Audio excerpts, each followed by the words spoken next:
I joined the FFA when I started high school because I grew up on a diversified crop farm in southeastern Minnesota. And I was interested in agriculture, but my interest was partially in the horses. We had horses, beef cattle, and hogs. So it was logical that I would join FFA.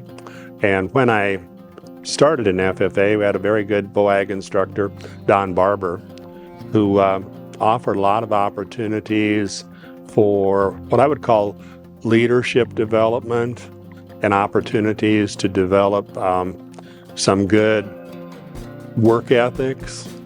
And what kind of resonated with me early on in high school even was the opportunity for some career development.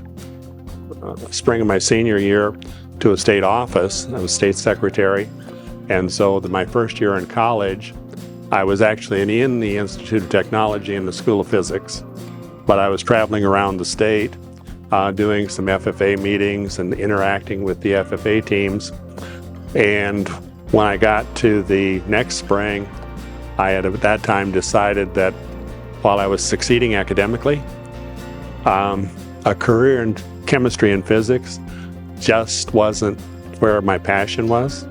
So I transferred over to the College of Agriculture. As I continued on as a state officer, I had a chance to work with one of the legends of FFA in Minnesota, W.J. Kortismaki. And Court was extremely influential in setting a positive tone, tremendous enthusiasm, tremendous commitment.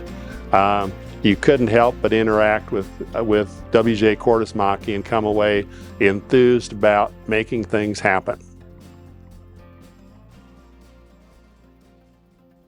I graduated with my bachelor's degree in '71 and then took a short break to go out to lovely Fort Lewis, Washington, courtesy of the U.S. Army, a drill sergeant whose words of wisdom stayed with me, that it's better that a good plan in a timely manner is better than a perfect plan too late. And with the combination of FFA and surprisingly, the military experience I had in Fort Lewis taught me to work with a much wider range of people in terms of interests, in terms of backgrounds, in terms of academic ability or academic experience. And that was really part of what allowed me to go on and be very successful, both in teaching and in my subsequent career with Cargill. And then in Cargill, we captured that as we looked for people with great vision, great passion, great integrity. Those are all things that FFA is very long on also. And so that's all been, that type of interaction certainly helped develop my skills, and hopefully I've had an opportunity to help some other people develop those skills.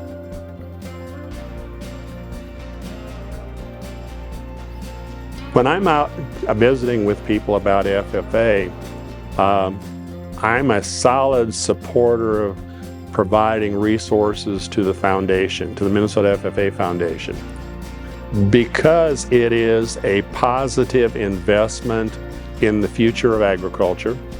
And have actually gone ahead and made some plans to include the Minnesota FFA Foundation in a significant manner in my estate planning. Hopefully they don't get it for a few years yet.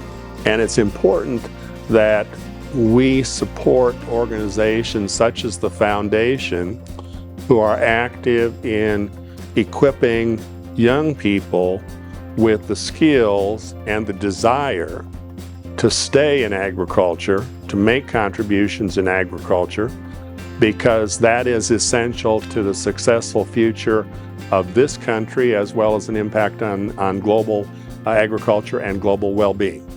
I decided early on, so many people have been so very good to me in FFA, that I needed to, what's the expression, pay it forward, in order to make sure that young people from very diverse backgrounds have the same opportunity to experience some of the positive individual and career development opportunities that I had through FFA.